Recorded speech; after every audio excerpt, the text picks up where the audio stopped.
Spring football game is at 7, and our guy Paul Carcaterra will be in the Dome for all of that coming up on Saturday. Calling the game at 2 for Lax. Will be on the sideline at 7 for the spring game. Carc, welcome in here. You know, I was just talking about the retired jerseys here at Paul Gate. It's going to take a while, is it not, to catch up on all the deserving guys in Cuse lacrosse history to get their jerseys retired here? Absolutely. But, you have to start with the Gates. They're the two best midfielders of all time, Paul and Gary. And I actually thought they would be put up in the rafters together just because they did everything together. They're twins, and they're part of the three-peat at Syracuse from 88 to 90 and completely revolutionized the game. I tell people all the time, like when the Gates showed up as freshmen in 1987, lacrosse looked one way, and when they left in 1990, it looked completely different. And they inspired the next generation in terms of creativity and the way that boundaries were pushed.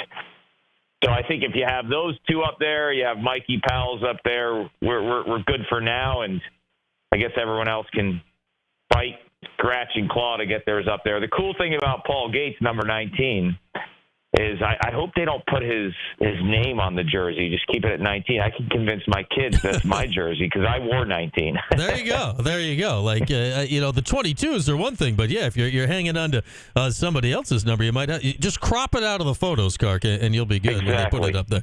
I agree with you. I mean, there's a lot of reasons the Gates should have gone up together. They're literally identical. I might have done it, just kick it off with a bang. Gates first year, do all three Powells the second year, and then we could have gone on with it.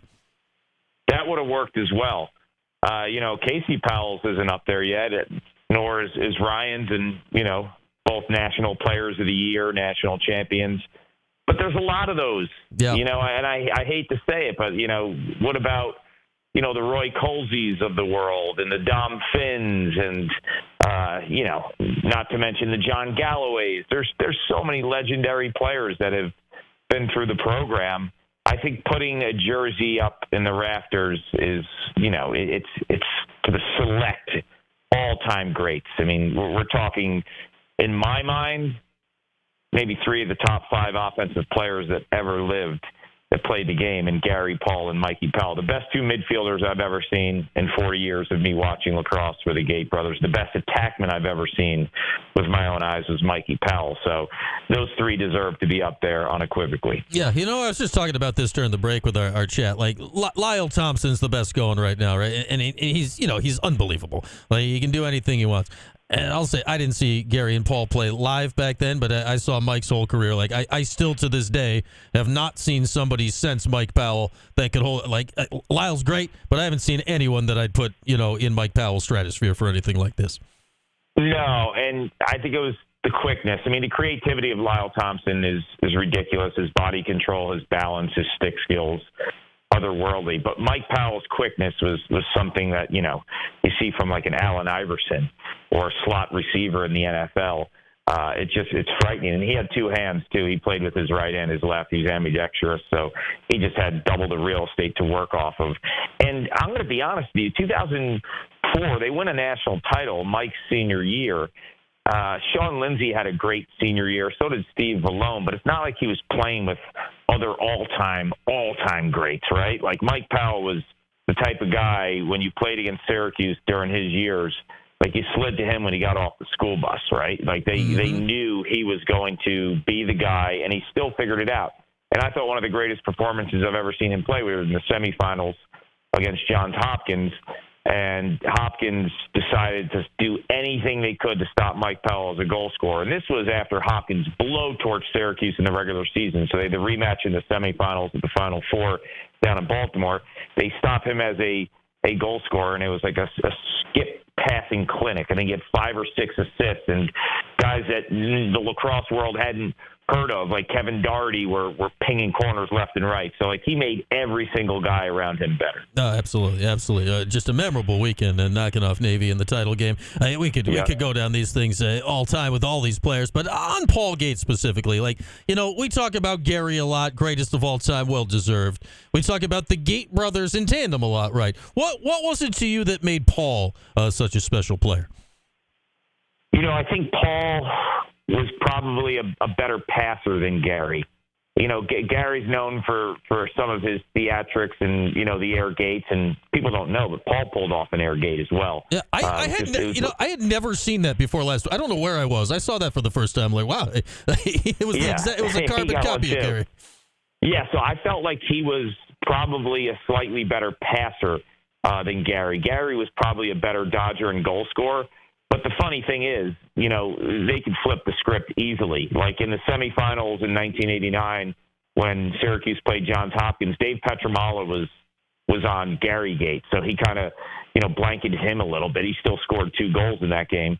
But then Paul Gate went nuts and had 4 goals and an assist and was the MVP and probably the best pass in lacrosse history when he fed Greg Burns with that 30-yard behind-the-back pass. I mean, that to me, like as a kid, that's the one probably play that stands out in my mind more than any. I was in 8th grade. I was down at that game. It was my first Final Four in attendance. I'm with my best friend at the time, Rob Cavett. We're sitting in the front row, and he pulls off this pass.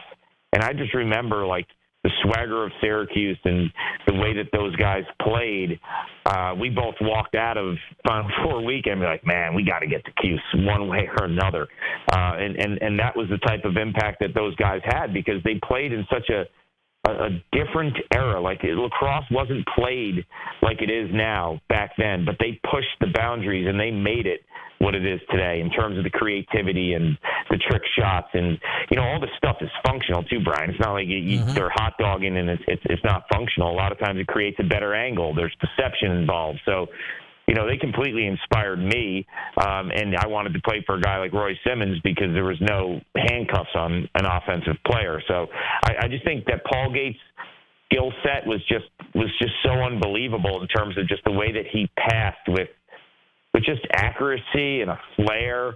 But like I said, he could be an incredible goal scorer as well. But what the Gates did outside of just completely transforming the sport on the field, they were like cutting-edge minds back then. I mean, they were like manipulating helmets and taking a face mask from one helmet and putting it on the shell of another. Back then in the late 80s, early 90s, there wasn't an offset head. So sticks were just flat, and there was no offset where the ball would feel like it was kind of imbalanced and more comfortable to cradle with. Those guys were bending shafts back then and doing things to give an offset feel, and eventually offset sticks were created because of the Gates. So like they were constantly manipulating equipment and pushing boundaries, and I think at their core, coming from British Columbia, when I've spoken to Gary about it, like I think their father was very handy and it was maybe a machinist, and I think Paul and Gary have that mindset as well too. So you look at Gary, that guy strung probably a zillion sticks. Paul is the heart and soul behind Gate lacrosse in terms of just pushing the boundaries from an equipment perspective too. So like these guys are just always thinking forward. Yeah, I know they are both, especially Gary. They are very thorough readers of the rule books. Yes, and they are letter of the law interpretations of it that often finds its way of getting argued at some point during games. They'll push it too. If they see an opening, they'll push it. Like, well, you didn't put a comma there, so I don't know if this means that. So watch what I'm going to do with the stick here. It is fascinating to watch them attack the sport. So that's going to be a great moment Saturday. And this Paul's Cark's our guest here. Like alumni weekend, this is always a huge thing for Lax. There's going to be a ton of guys back for this. It's Cuse, Virginia. It's a huge game. What are you expecting just the vibes of the game to be like on Saturday? Wow. Syracuse at its best this year is a very formidable team, and they're beautiful to watch in terms of their ball movement and their skill. I mean, their top 9 offensive players, their starting attack, and their 6 offensive midfielders. I mean, they spin the rocket like hyperspeed, and they're just so fun to watch. With that said, they're still very young, and they've made some plays late in games that you want to pull your hair out if you're a fan. If you watch Cornell late in that game, if you watch North Carolina, you have a 10-4 lead, and you're up 10-8, and defensemen are crossing the line on a full shot clock where you can milk it down to maybe 1 minute. Well, that's 2 minutes in the game clock, and we're taking shots, and we're seeing things that were like, what is going on? So discipline-wise, and just their youth and inexperience in big games just gives you the feeling that any team can can probably make its way back into a game. So that's scary if you're a Syracuse fan. But they've shown that they can play and beat anyone. I mean, look what they did against Duke in the Dome when they held Duke. Duke going into that game was averaging 18 goals a game. Syracuse held them to 4. I actually think I'm not wanting to gambling or odds, and I don't even know what the odds of this game are, but I think Syracuse should actually be favored in this game against Virginia. I think they have a decisive advantage at the midfield outside of Griffin Schutz, who's been phenomenal for Virginia at the midfield. They've been a little inconsistent in terms of their scoring. They pulled their goalie last week, Matt Nunes, who I thought was having a really good season up until that point, so there's some uncertainty there. I think Syracuse should be able to score goals because Virginia is very good at covering.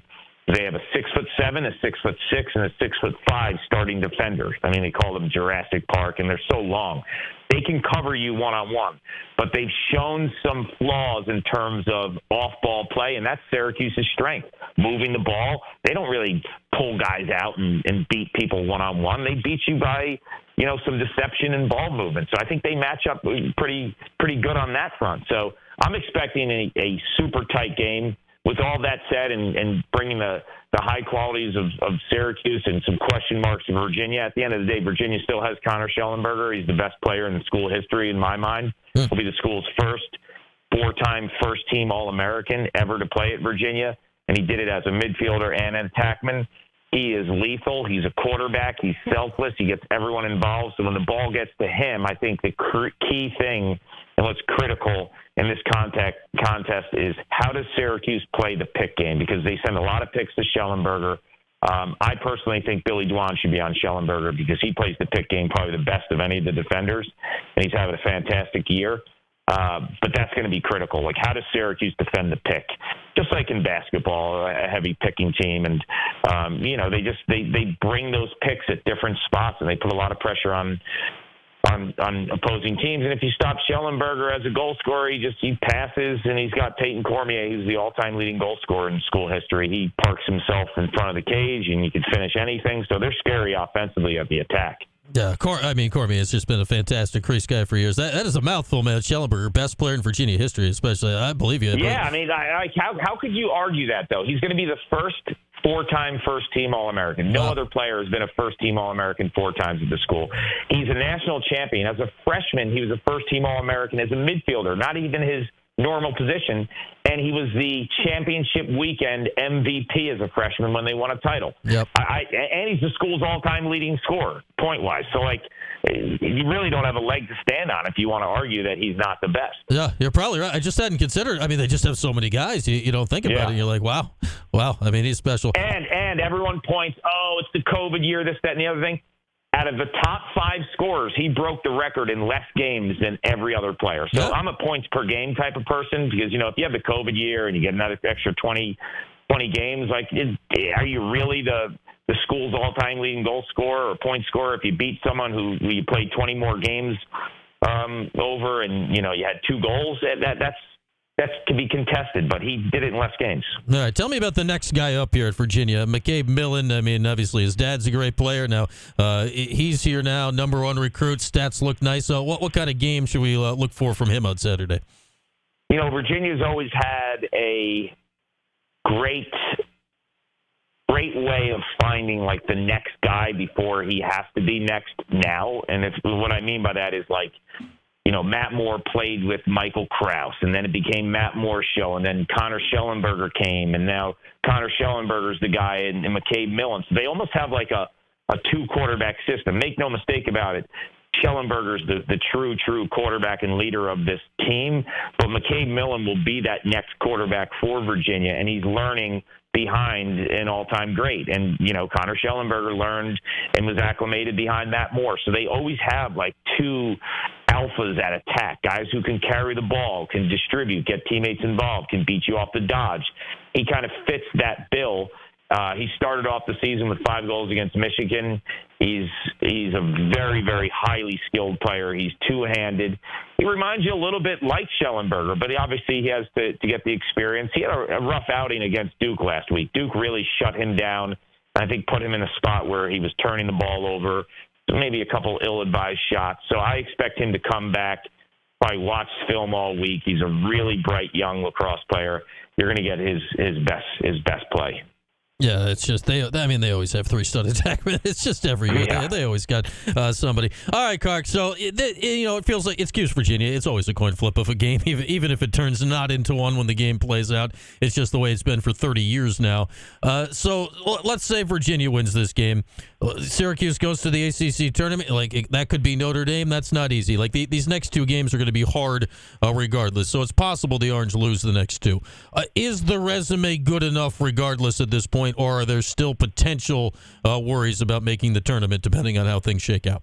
No, I think they're a lock. I mean, they have 2 top 5 wins. You know, they beat Duke, and they beat Johns Hopkins, and Johns Hopkins has been rolling. Duke has, found its groove last week against Virginia. Their strength of schedule is really good. Their RPI is good. And then you have some of these one-off teams that are winning some games too, like, Colgate. You think, how is Colgate going to help you? But Colgate's winning games and helping Syracuse's RPI. And then they ended up beating West Point a couple weeks ago. So there's a bunch of those teams that fit in, when you look at their schedule, the Delawares of the world that are sitting between 15 and 25 in the RPI that are helping Syracuse as well.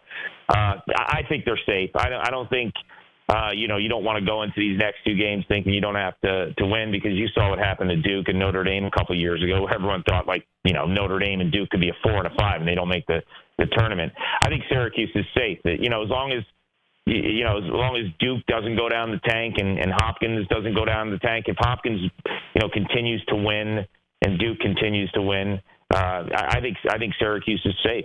I laughed in the beginning of the season. There was Lacrosse Reference had Syracuse over/under wins at 5.5. I thought it was a 10-win season. You and I talked earlier in the season. I was bullish on this team. This team, when they play smart lacrosse, can beat any team in the country.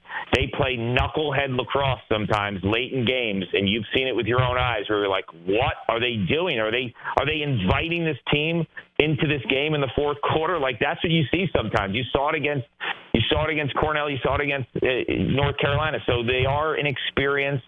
They make careless mistakes, and that's scary if you're a Syracuse fan. But outside of that, when they're at their best, I mean, this is a legit team. Yeah, their best is stacked up. The best is stacked up with anybody. Heck, even getting down 6 or whatever it was at Notre Dame, we saw them battle back into that game when they were. Oh, it's 14-12. Hilt has a step down and could have made it a 1-goal game. And I think the thing that's different this year about Syracuse, they're facing off really well, and they have 2 options there with Mason Cohn and Johnny Mullins. And when Will Mark plays well, man, that guy stands on his head. He is a ridiculous game-changing type goalie, and I think the big question for Syracuse, though, is obviously their experience in decision-making. And the second piece, their most inexperienced unit is their short-stick defensive midfield.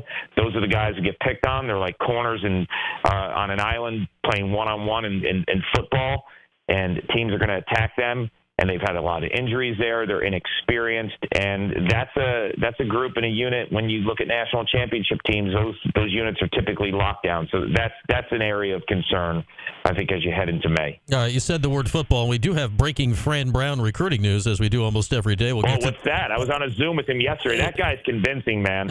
Sign me up for him. I was going to hit you. You're on the sideline Saturday. He has just gotten a verbal from Terrell Wilfong, the number 60 wide receiver in the class of 2025, the 14th ranked player in New Jersey, is just verbaled to Syracuse for the class of 2025.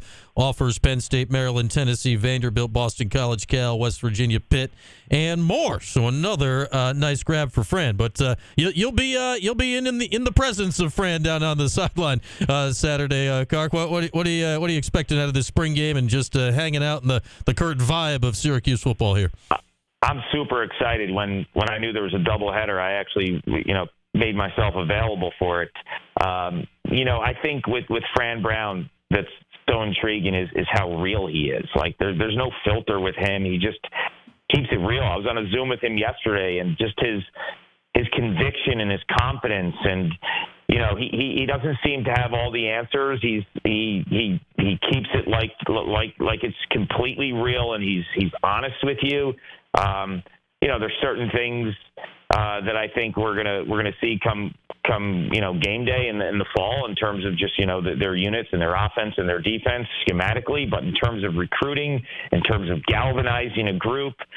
The way that he's embraced the community, he was very forthcoming with everything that he wants from the Syracuse community in terms of giving back and having the team involved in community service and making these players, understand that they're part of the bigger picture.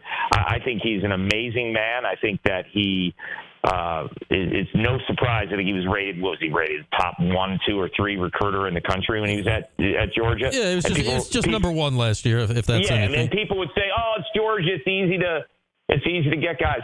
He's getting guys at Syracuse right now that Syracuse never would get.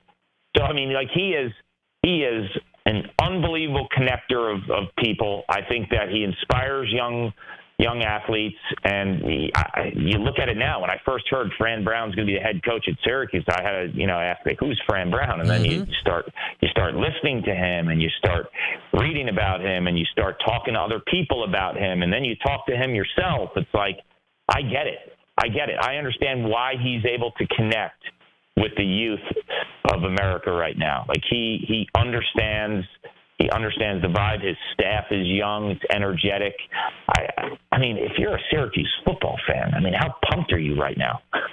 Yeah, I'd say we're talking about it in April, Kark. That's how pumped people are. I know. But I have to ask you one thing before I kill all your commercials, because we've been on for a while. Is the game at 6 or 7? I was told that the spring game was at 6. It's at 7. I think it was going to be at 6, and now it's at 7. Why? Kark, I don't know why.